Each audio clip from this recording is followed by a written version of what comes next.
So out of all the types of free climbing that we have bouldering, we have trad climbing, and we also have one of my favorites, sport climbing. Sport climbing is climbing on fixed gear, primarily bolts that are drilled into the rock and that will be there for eternity until either the weather wears them out or they're replaced.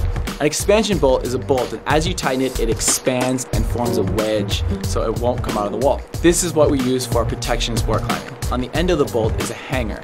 A hanger is what allows us to clip our gear to. The gear that we clip to the bolt hanger is called a quick draw. A quick draw consists of 2 carabiners with a piece of webbing in between that allows the quick draw to rotate and in some cases for you to grab.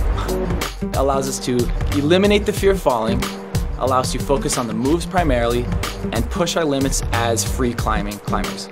Sport climbing allows us to do a lot more gymnastic moves, a lot more crazy moves that you would do primarily on the boulders, but now we can incorporate it into our routes. The 3 types of approaches to go climbing. You have on-site climbing, which is going up to a route, first try, 0 information, and doing it. Second is flash. Flash is walking up to a route with some information, with some tips from your friends. This is how you do it. You go to this hole, go to that hole. That is first try as well. And then we have red pointing, which was one of the biggest factors of sport climbing in the early day and age.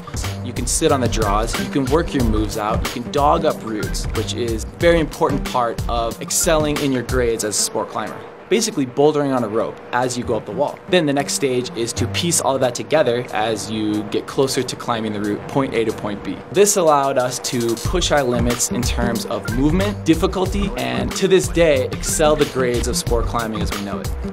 Sport climbing is one of the greatest outlets in climbing I can think of. I think it's one of the safest forms you can go climbing, one of the most social forms of being a climber. Gyms are great for sport climbing. The US has many places to climb, so make sure you hone in on your belay skills, make sure you learn to catch good falls, and everybody be safe and have a great time out there.